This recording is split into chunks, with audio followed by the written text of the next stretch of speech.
Hello everybody, I would like to present my proposal. Before doing that, I would like to introduce myself. My name is Muhammad Nazarudin Asyidiq. I come from Galuh University English Education Program. I would like to present my proposal entitled An Analysis of Teachers' Politeness Strategy in Criticizing Students' Presentations. Let me turn to the first slide. It's about the outline. There are some outlines here. The first is introduction. The second is review of related literature. And the last is methodology.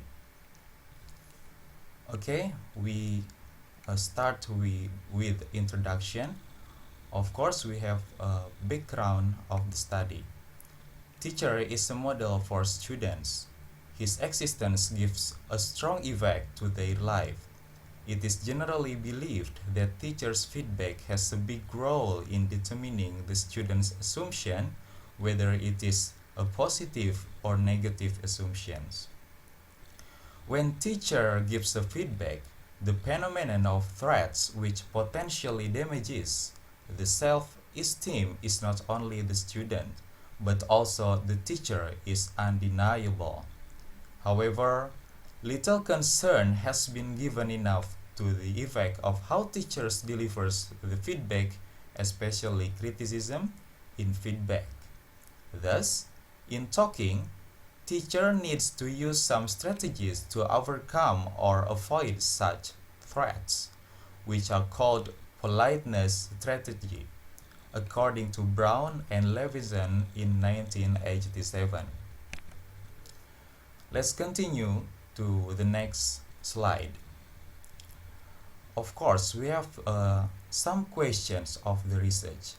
The first is, what are politeness strategies used by teacher in criticizing students' presentation?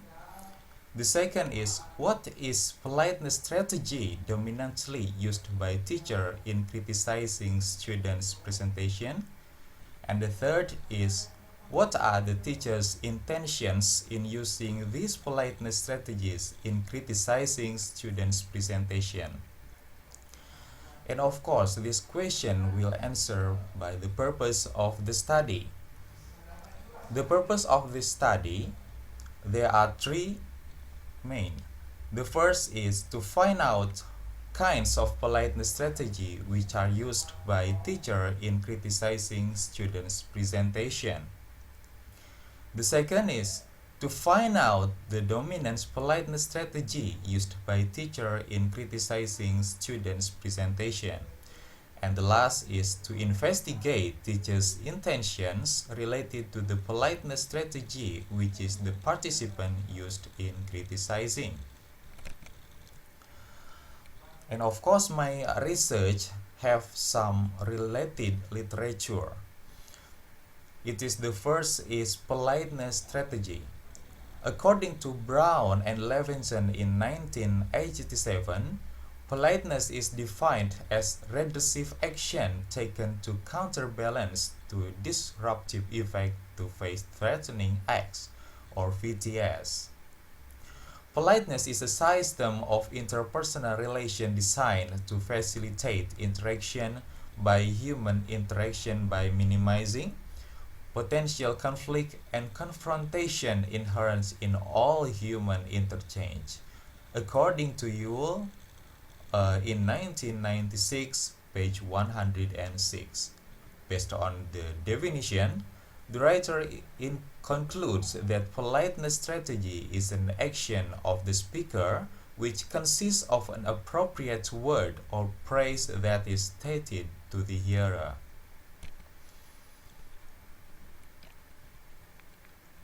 Meanwhile, there is related literature with criticism.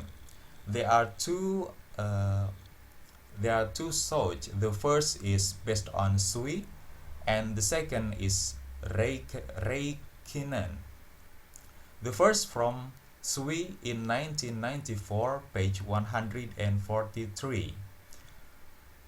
Criticism is a kind of assessment which gives negative judgment or evaluation of people, events, objects toward the addressee.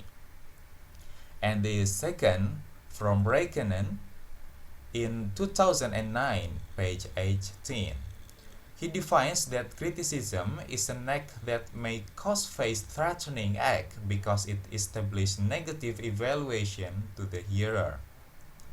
And I conclude from both of sorts about criticism is that criticism is an act that is done to evaluate objects. And for my research, I have a design the relevance of the research purpose and research question actually. I will conduct the research as a descriptive qualitative approach. Qualitative approach concerns with complex interpretation, purposive sample, and explains a complete and detailed description of the data.